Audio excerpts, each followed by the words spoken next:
né? Resolvi um exercício parecido, que foi esse aqui.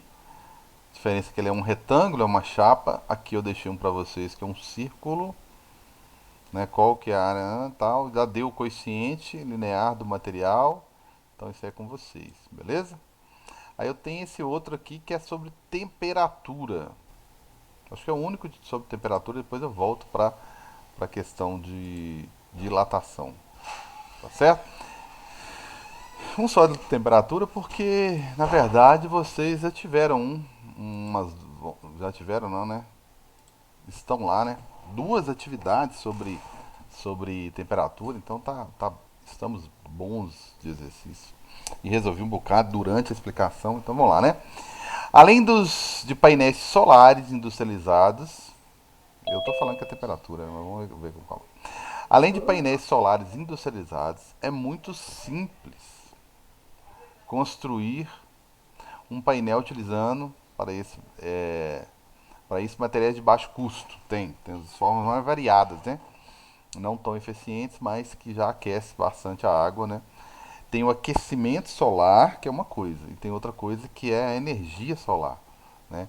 Era muito comum há pouco tempo, ainda é usado, inclusive as duas coisas é interessante, a associação das duas coisas, que é a utilização da energia solar para aquecimento da água para o banho, que na época do verão eu não vou ligar o chuveiro, ligar na energia elétrica. E Diamantina, que é um lugar relativamente frio, eu vou usar em boa parte do ano o morno, né? O que caso você não tenha essa tecnologia, você tem que usar o verão aqui, o inverno aqui quase o tempo todo, né? E tem a energia solar, que é diferente, né? Que a gente utiliza da energia solar para converter em energia elétrica. E antes, até pouco tempo, alguns sistemas ainda é assim, tá mudando, é recente, a mudança é recente, né? O colégio colocou esses dias há pouco tempo, 2019, né? Pouco tempo, né? Brincando, né? Tá 2021, 2020, 2000, foi 2019. Você entregava energia para a CEMIG e ficava com um crédito, né? Para utilizar na hora de pagar a conta. Hoje você já está fazendo diferente. Você está consumindo a energia que você está produzindo e está entregando a sobra para a CEMIG para acumular o crédito ou utilizar em alguma outra casa ou algum outro cômodo que você tenha, alguma outra casa que você tenha citado como privilegiada da sua produção de energia, né? Beleza. Então, além de painéis solares industrializados, é muito simples construir um painel utilizando para isso materiais de baixo custo. A dificuldade, na realidade, consiste em armazenar a água aquecida por maior tempo possível. Então, esse aqui é o aquecimento solar. Em uma proposta, em uma proposta alternativa, um pesquisador introduziu sensores térmicos, encareceu o processo aí, daqueles utilizados em carros para saber, né, a temperatura do motor, né, que a gente usa para saber a temperatura do motor, e associou a cada sensor um ohmímetro. Vixe Maria, já entrou na parte elétrica, né? E associou a cada sensor um ohmímetro sem, no entanto, preocupar-se com a unidade física por ele lida. Ótimo. Assim, observou-se que temperatura em graus Celsius que nós conhecemos demais, né? Escala leitura da escala do ohmímetro, que é um equipamento que mede resistência elétrica, na verdade, né? Então a resistência elétrica do material varia lá com a variação de temperatura e ele vai registrando isso. É uma forma, né? Do mesmo jeito que o termômetro de vocês, né, o caseiro lá, por exemplo. À medida que vai aumentando a altura do líquido, né, vai variando a temperatura, consequentemente, o jeito correto de falar, né? Aumenta a temperatura, consequentemente aumenta a dilatação do líquido lá dentro e você associa essa altura de líquido, né, a uma determinada temperatura, ele fez a mesma coisa aqui, mas com medidor elétrico. De acordo com a tabela, uma temperatura ideal para um banho quente equivale a 35 graus Celsius. Corresponderá no medidor improvisado a um número de graduações aproximadas iguais a. Bem, eu vou fazer o seguinte: eu vou montar os termômetros aqui. Graus Celsius E o ohmímetro? O ohmímetro ele é simbolizado por uma ferradurazinha que a gente chama de ohms, certo? Ohmímetro. Ele mede resistência elétrica, mas ele usou isso, que é a escala que ele inventou, né? Ele inventou uma escala e comparou ela com a nossa escala conhecidíssima aqui, que é, Não pode ser regra de três, não, né, Carlos? é um tipo de regra de três, né? Eu só vou organizar o meu pensamento aqui, mas é uma regra de três. Você pode fazer uma regra de três desde que você compare as variações, ok? As variações. Então, Ô, Carlos, oi. você já andou pra mim? O mesmo que varia em graus era em Celsius?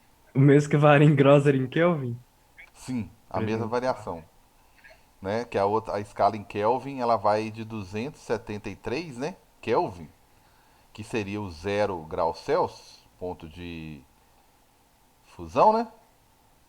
E o ponto de ebulição, 373 Kelvin, que seria o nosso 100 graus Celsius.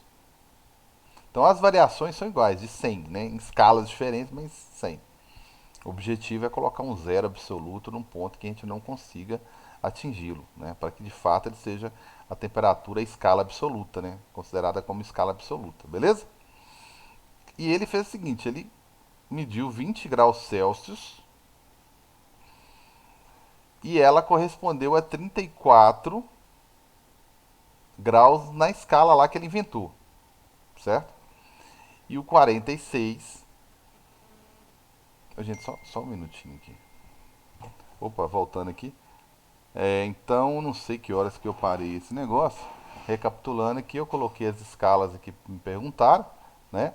As variações do ponto de fusão e ebulição na escala Kelvin e na escala Celsius. É a mesma variação. Escala Kelvin é para ter um suporte aqui de temperatura absoluta, mas a variação na escala Kelvin é igual à variação na escala Celsius. Aí ele propôs aqui dois termômetros, um que ele inventou, então eu vi a correspondência. 20 corresponde a 34, 46 a 73. 35, que é a temperatura que ele considera ideal para o banho, 35 corresponde a quanto no sensor que ele irá ler. Ele instalou sensores lá e ele está sem termômetro, né? Beleza, se eu tivesse comprado termômetro é barato. Vou fazer a regra de 3, né? Raul, que Raul tinha falado. Arthur, perdão. Arthur tinha perguntado da variação aí, né? Então, da regra de 3. É uma regra de 3, vou comparar aqui, ó. 35 menos 20 corresponde à temperatura na escala que ele inventou, menos 34. A variação total, que é 46 menos 20 na escala Celsius, e na outra escala inventada, 73 menos 34. Beleza? Então aqui vai dar 15 dividido por 26. E do outro lado vai dar T na escala que ele inventou aí, dividido por 73 menos 34. Beleza? Então vai ficar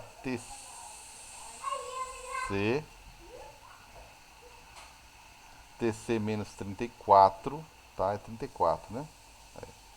Sobre quanto? 39. Beleza? Multiplicou cruzado, fechou. Multiplicando cruzado aqui, eu vou multiplicar cruzado assim, na verdade eu vou multiplicar só o 39, né? Para não ficar fazendo conta demais aí, né? 39 vezes 15, isso aí fica dividido por 26. E do outro lado vai ficar TC, para evitar fazer mais conta do que eu já vou ter que fazer, TC menos 34. Então se eu fizer 39 vezes os 15 aí, e dividir esse negócio aí,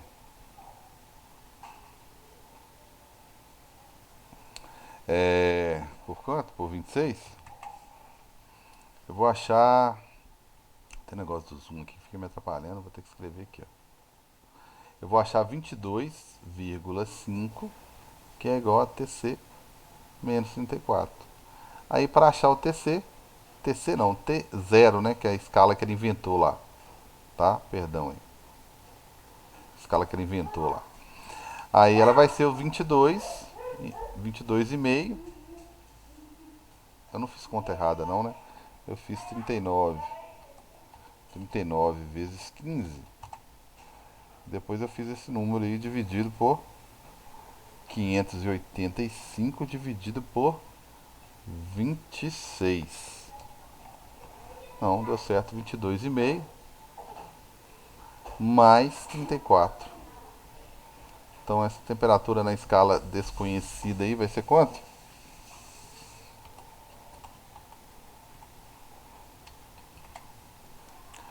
56,5. Ô, zoom, não atrapalha não.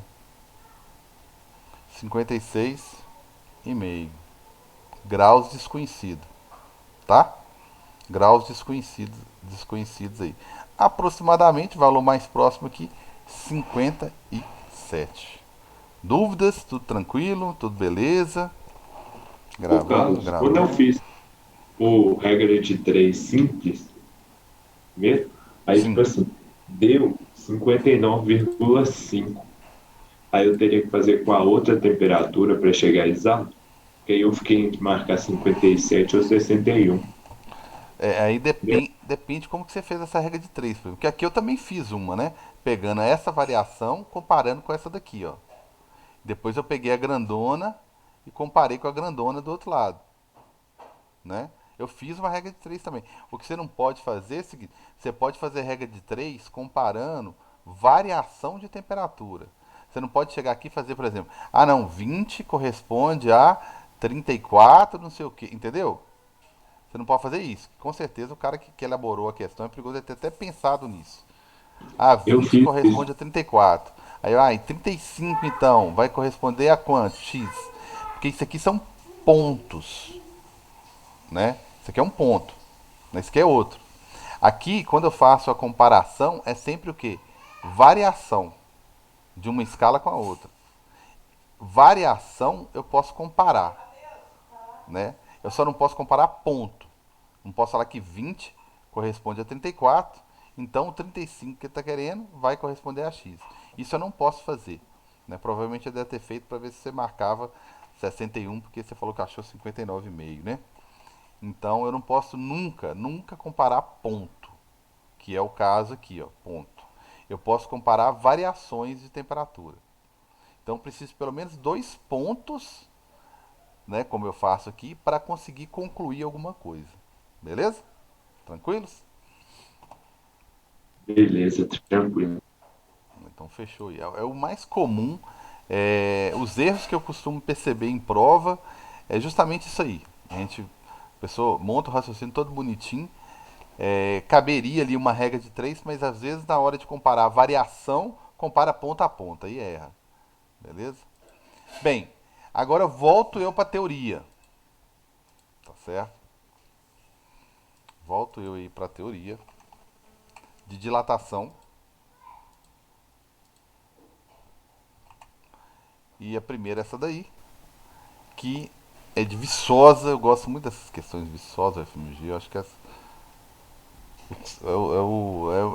não é aquela questão longa igual ao Enem, mas a ideia, a forma de cobrar é muito semelhante. A figura a seguir ilustra um arame rígido de aço, cujas extremidades estão distanciadas L. Então, eu quase que fechei ali o arame, né? Eu quase que eu fiz o círculo, tá? Deixei uma aberturazinha ali, ó, tá? L. Alterando-se sua temperatura de... Primeira sacanagem foi colocar... Ou desculpa o termo. Colocar temperaturas diferentes. A temperatura inicial em 293 Kelvin. Temperatura final 100 graus Celsius. Consequentemente, 373 Kelvin. O importante aqui é perceber que houve uma variação positiva da temperatura, um aumento, uma dilatação, se for superfície, positiva. Né? Se for uma linear, positiva também. Beleza? Então teve isso aí, alterando essa temperatura, aumentando a temperatura, pode-se afirmar que o que vai acontecer com L? Ô, gente, posso pensar em superfície, em área. Essa área aqui, ela vai aumentar. A área do círculo, tá? A área do círculo que vai aumentar. Que essa área, ela é π, que é um número que não vai, obviamente, aumentar, né? Nunca. E o raio ao quadrado, tá certo? E o raio é esse aqui, ó. Né? Lógico, eu sei que todo mundo sabe. Mas o raio é esse aqui, ó. É a única dimensão que vai aumentar. Em termos de fórmula aqui, né? Variação da área é a área inicial, o coeficiente de área, né? De dilatação de área, vezes a variação de temperatura. Então, o que vai aumentar nisso aqui é a superfície. E para isso aqui aumentar a superfície, para o raio aumentar, não interessa se meu anel quebrou aqui e partiu, isso está formando um círculo. Então esse L aqui, ó, ele vai aumentar. Ele vai aumentar porque o raio vai aumentar. Então isso aqui vai ficar com a superfície maior. Então a distância entre eles vai aumentar. Muita atenção, e vai aumentar. Ah, cara, mas o arame não vai dilatar? Pois é, mas ele vai dilatar sim, o arame vai dilatar. Só que como ele está formando uma superfície aqui, ele vai dilatar o raio. Então o arame vai aumentar? Vai. Mas, se a gente fosse pensar que esse L, vamos partir da hipótese, que o L fosse diminuir, porque o arame ia aumentando, aumentando, aumentando, até encostar. E aí, quando eu encostasse, o que ia acontecer? Não ia dilatar mais? Esse negócio ia começar a deformar? Então, nem faz muito sentido pensar assim, certo? Mas aumentar o raio, é lógico que o arame aumentou, porque agora ele está tendo que formar um círculo com um raio maior. Né? Então a superfície aumentou, a área aumentou. Né? Então o raio também aumentou. Beleza? Então muito cuidado, que isso aqui é um hábito de todo mundo perguntar. Então o que vai acontecer com essa distância L? Diminuir? Nunca. Tá certo? Não varia de forma alguma. Ela só pode aumentar. Agora você tem que ver por que ela vai aumentar. Beleza? Primeira ideia: aumentar, pois o arame diminui de comprimento. Mas como que ele vai diminuir de comprimento? Fazendo com que suas extremidades fiquem mais afastadas. Então ele não está aumentando a temperatura, está diminuindo, né? Então está errado. Última, tem que ser ela, pois aumenta, pois a área do círculo de raio R aumenta com a temperatura. Perfeito. Beleza? Perfeito. Então, a área, pensa sempre em superfície aqui. Arame, gente, para pensar só linearmente, você tem que literalmente colocar ele assim, ó. Aí você vai pensar só linearmente, não pode formar nenhuma figura com ele, tá certo? Senão ele vai agir como se fosse superfície. Tranquilos? Dúvidas? Comentários? Alguém gostaria de xingar o professor de física? Claro que sim, mas não pode. Então, tá aí, beleza? Essa daqui é a questão mais manjada do planeta, nós até resolvemos ela. Tá? Ela tá presente em tudo que é livro, eu tirei do livro de vocês aí, não é lógico. Tá presente em tudo que é livro. Tá? Por quê? Eu tenho latão e tenho aço. Beleza? João, chefe de uma oficina. Eu estudei na FMG, tem um chefe lá de oficina que é João mesmo. Precisa encaixar um eixo de aço em um anel de latão, como mostra a figura aí. A temperatura ambiente, o diâmetro do eixo é maior, ou seja, não encaixa. Maior que o orifício do anel. Beleza, não encaixa. Temperatura ambiente não encaixa. Sabe-se que o coeficiente de dilatação do latão, que é o anel, é maior que o aço. Ai, gente, acabou então. Latão vai dilatar mais que o aço, certo? Então, se você aumentar a temperatura do latão, é uma hipótese, ele vai dilatar mais. Se aumentar a temperatura dos dois, o latão já vai aumentar mais. Mas lógico, se você quer uma coisa mais eficiente, você aumenta só do latão. Certo? Diminuir a temperatura, nem pensar, porque quem dilata mais também contrai mais. Então não poderia ser. Tá? Então tá fácil de resolver, porque o latão tem um potencial de dilatação maior, né? Não quer dizer. Então vamos lá. Diante disso, são sugeridas a João alguns procedimentos descritos nas alternativas a seguir, para encaixar o eixo no anel. Assinale a alternativa que representa um procedimento correto, né? Que não permita esse encaixe. Opa, não quer que encaixe. Tanto trabalho para encaixar o trem. Não quer que encaixe. Bem, resfriar apenas o eixo. Ô, gente, se eu resfriar apenas o eixo, mesmo não sabendo quem que tem, vocês concordam comigo? Mesmo não sabendo disso aqui, vai dar certo? Respondem aí. Vai dar certo? E aí, galera? Antônio, Sofia, galera. Mesmo sem saber isso aqui, ó. Se eu resfriar, Eu acho que vai, Carlos, porque muito vai bem, contrair. muito Eu bem, também Antônio, acho. muito bem. Vai contrair, ele vai sofrer uma dilatação aqui, um eixo. Se é um eixo mesmo, beleza, vou considerar linear. Ele vai sofrer uma contração. Então, encaixaria. Não serve para mim, eu quero alguma coisa que não permita o encaixe. Aquecer apenas o anel, gente, mesmo sem saber sobre coeficiente, se você aquecer só o anel, vai dar certo. Porque o anel, se ele for aquecido, ele vai dilatar. Então vai dar certo. Mesmo sem saber que o latão já tem um potencial de dilatação maior. Né? Então, tá certo. Resfriar o eixo e o anel. Ixi, Maria. O que vocês acham aqui? Resfriar os dois. E aí? Esse aqui é dilatação, o anel é dilatação superficial. E aí, galera, se os dois sofrerem a mesma variação de temperatura e essa variação ser negativa, o que vai acontecer? Boa pergunta, né? Eu acho que não Se funciona. Não funciona. Eu também acho que não. Muito bem. Então vamos lá. É, por que não funciona? Você vai resfriar os dois. Quem tem maior capacidade de dilatação? Dilatar, eu não quero saber se é positivo, se é uma dilatação positiva ou se é uma dilatação negativa. Né? É uma capacidade de mudar suas dimensões, né? Seja ela linear, seja ela superficial, seja ela volumétrica. Então, na hora que você resfriar, quem tem maior capacidade de contração é o latão, o anel. Então aí que não vai encaixar mesmo, tá? Aí que não encaixa mesmo.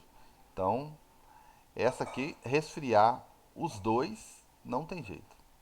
Não tem encaixe. Agora, em contrapartida, o contrário, que é aquecer o eixo e o anel, quem tem maior capacidade de dilatação? Mesmo se você aquecer os dois, mesma variação de temperatura, o latão sobressai. Por quê? Porque o latão tem maior coeficiente. Então, se você aquecer os dois, vai dar certo. Agora, se resfriar, não vai dar certo. Beleza? Não vai dar certo. Tranquilos, galera? Alguma dúvida aí? Os exercícios sobre simulado, os simulados que eu vou passar para vocês é nesse estilo aí, ó. Tá? Simulado é nesse estilo aí. Exercício 7. Vai dar certinho, eu acho. Esse aqui já é um exercíciozinho mais elaborado. Vou deixar ele por último. Esse aqui também é pesado. Esse aqui, ó. Diz aí, o que eu faço nesse cara aqui?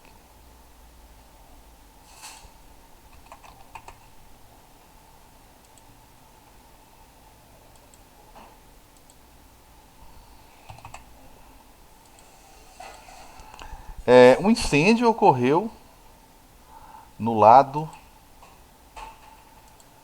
direito de um dos andares intermediários de um edifício construído com estrutura metálica.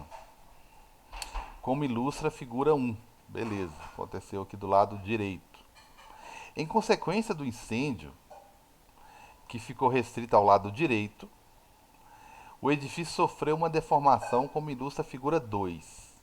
Então só o lado direito foi aquecido e ficou com essa deformação aqui. Com base em conhecimentos de termologia, explique por que o edifício entorta para a esquerda e não para a direita, onde foi o incêndio. E aí, galera? O que vocês me dizem? O que vocês acham? Por que disso aí? Enquanto vocês me respondem, eu vou pensar que ali tem umas vigas. Umas estruturas ali. Ou é pilastra, ou é viga. Então é comprimento. Né? Então, cada material ali tem seu coeficiente. E ali está basicamente todo mundo sofrendo. Né? Na prática não é totalmente uniforme o incêndio, mas a gente vai considerar que como se fosse, né? Todo mundo vai sofrer praticamente a mesma variação de temperatura. Inicialmente a estrutura estava toda certinha, né? Lógico, né? Tudo nas dimensões iniciais e tal. E o aquecimento excessivo do lado direito fez ele pender para o lado esquerdo. E aí, galera? O que vocês me dizem? Hum? Carlos, como o fogo foi na direita, vai dilatar mais a estrutura da direita. É isso? Isso aí, Tiagão. Então aqui vai sofrer maior dilatação. Tá certo? Então esse lado, como ele vai ficar mais comprido, né? E o outro não vai acompanhar tanto. Então, se você fosse pensar em termos de raio, né? Acho que fica fácil de visualizar, né? Quem que apresenta um raio menor, né? Esse aqui apresentaria um raio menor. Então, quem dilatou mais? O cara de fora. Então, ele vai virar para o lado esquerdo porque essa estrutura aqui vai ter que dilatar mais do que a outra, né? Então, certíssimo. Beleza? Então, a estrutura que vai dilatar mais é essa daqui. Então, para ela ocupar uma estrutura, um comprimento maior, ela vai ter que dobrar a outra. Certinho? Isso aqui me fez lembrar daquele tragédia de 2011, né? As Torres Gêmeas. O estrago, né? O bombardeio, vamos dizer assim, o estrago foi numa certa altura, né? Aquele edifício era um absurdo de mais de 100 andares. Pela posição, lógico, eu, estudante de física, ninguém ouviu falar nada, né? Já não escuta nem professor de física, imagina estudante de física. Eles acham que é tudo doido. Aí, o que acontece? A colisão foi numa altura, assim, foi bem alta. Mas, assim, se você fosse olhar que era mais de 100 andares, proporcionalmente, tinha tranquilamente, né, uns 20 andares acima. Eu lembro um cara renomado, conhecido na época, explicando que não tinha condição do avião ter feito aquilo, a não ser que ele tivesse explosivos, né? Além de bater, ele ainda teve que explodir para o prédio vir no chão. Bem, na hora a ideia, e depois verificou-se que não foi isso que ocorreu. Mas, ironicamente, no momento eu pensei o seguinte, não tem necessariamente que ter explosivos no avião. Por quê? Olhando para o prédio, sabendo que ele tinha mais de 100 andares, bem mais de 100 andares, tinha ficado pelo menos uns 20 andares acima, mais ou menos, que fosse 15, 10, entendeu? Entre 10 e 20 andares acima do ponto de impacto. Você já parou para pensar o peso? E aqui você bateu e entortou desalinhou algumas colunas. Você já parou para pensar qual seria o peso de 10 andares? De 15 andares que fosse, em cima dos demais? Então, assim, só o peso, só a massa, né? O fato de você ter deslocado algumas pilastras ali, ó, ela não suportaria, ela estando torta, ela não suportaria tanta massa em cima dela. Seria suficiente para vir tudo ao chão. Não tinha que necessariamente ter explosivo, não. Ali um avião entrando ali, amigo, quantas pilastras ele não quebrou? Né? Quantas pilastras ele não derrubou? Quantas ele não entortou se fosse viga, né? Então já era suficiente para desalinhar o prédio e descer tudo no chão. Agora, para que isso não acontecesse, teria que bater nos últimos, nos dois últimos andares lá, não ficar quase nenhum peso em cima para ele não vir ao chão, né? É muito difícil não acontecer isso, né? Então tá aí. Beleza? O Carlos, como que Fala, eu amigão. explico? Porque, tipo assim, eu entendo que funciona aí de lá, mas aí numa prova, como que eu explico? Porque eu entendo que é meio assim, de lá até ele tomba. Mas aí como que eu explicaria na prova para entender que ele dilatou e tombou, entendeu? Ó, tem várias maneiras de você explicar isso aqui, Ô, quer ver? Carlos, Oi, rapidinho, desculpa te interromper, mas você está me escutando? tô perfeitamente. Ah, eu fiquei uns 10 minutos conectando. Ô, cara, foi mal aí. Olha só, tem várias maneiras de a gente pensar em explicar isso aqui, tá? Uma delas é pensando no comprimento aqui, ó. Aqui tá ocupando um comprimento maior, ó. O fato de ele ter feito essa curvinha aqui, ó, ele tá ocupando um comprimento maior. Se fosse medir isso aqui. Agora, se você for medir isso aqui, que fosse com a régua, com a trena, né? Se fosse medir isso aqui, ó, esse aqui já não tá tão, não tem o mesmo comprimento que esse aqui, ó, né? Ele deu até uma curvinha aqui, outra aqui, outra aqui. Então ele está ocupando um espaço maior. Esse aqui só deu uma curvinha aqui em cima. Se você for olhar, for medir do chão até aqui em cima, do ponto A, por exemplo, até o ponto B, você tem uma superfície maior do que se for medir aqui, ó, do C, por exemplo, até o D. Você vai ver que aqui você tem um comprimento menor. Então esse lado aqui dilatou menos do que o outro. Outra forma de você explicar, você pegar um referencial igual eu costumo fazer aqui, ó, de um centro e tentar observar qual que tem uma superfície, qual que tem uma superfície maior. O que tem um círculo maior aqui teria uma dilatação maior. E isso dá para explicar também um pouquinho. Mas talvez só você comparar esses pontos aqui, ó, você vê aqui, ó, que tem uma diferença. Ó. Você vê que o do lado do fogo dilatou um pouco mais, ó. Percebeu aí? Então seria uma forma de explicar também, né? Então, se eu fosse medir esse comprimento aqui. Tranquilos? Tranquilo, obrigado. Eu vou ficar devendo dois exercícios que são esses aqui, ó. Esse aqui de dilatação, dilatação, e um outro aqui que exige mais conta. Esse aqui eu tenho que deixar preço de combustível e tal, na época que ninguém, nossa, mais de R$ 6 o litro de gasolina. É, aí, esse aqui dá pra comentar, mas acho que não dá tempo de resolver ele, mas comentando ele aqui, é o seguinte, dá pra resolver talvez. Aí fica só um de conta para vocês, eu gostaria que vocês anotassem aí, ó, tá? Esse aqui do Enem, tá? Questão 5 do Enem, acho que a página é 138 mesmo. Mas anota aí o exercício 5 de Enem sobre a gasolina, o preço da gasolina, tá? Eu vou mandar para vocês resolverem e a gente tirar a dúvida na próxima aula. E esse aqui dá tempo de resolver, beleza? Rapidinho, pelo menos Esse comentar. 5 do Enem é pra mandar junto com os Não 17 ou precisa não? não, é só para vocês darem uma olhada nele e a gente tirar a Ah, dúvida na próxima aula. Um bulbo de vidro conectado a um tubo fino, como está o desenho aqui do lado, né? Com coeficiente de dilatação desprezível, ótimo. Então o recipiente não vai dilatar. Contendo uma certa massa de água na fase líquida, é mostrada a seguir em três situações de temperatura. Na primeira, o sistema está a 4 graus. Na segunda, a 1 grau, está ocupando um volume maior, observem. E na terceira, 10 graus, ocupando um volume maior ainda. O estranho é de 4 para 1, no 1 que está mais de menor temperatura, ia falar mais frio, né? Menor temperatura e o volume está maior.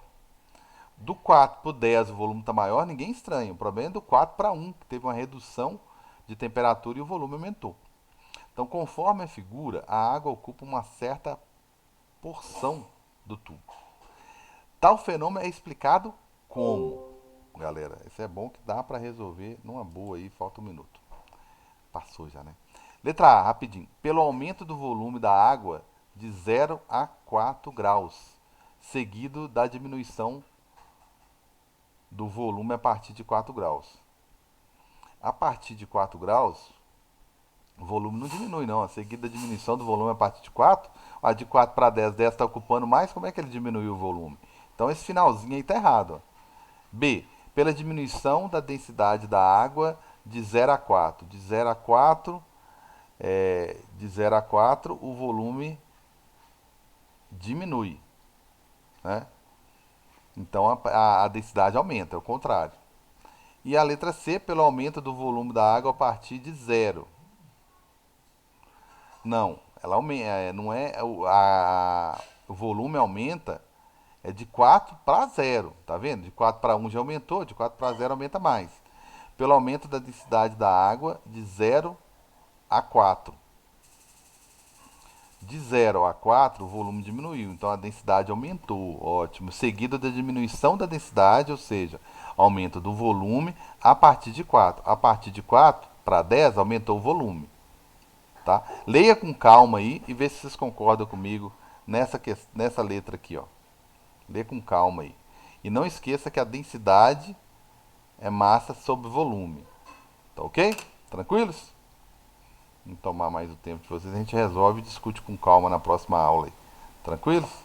Então, gente, abração pra vocês. Não vou dar aula antes do feriado. Bom feriado pra todos.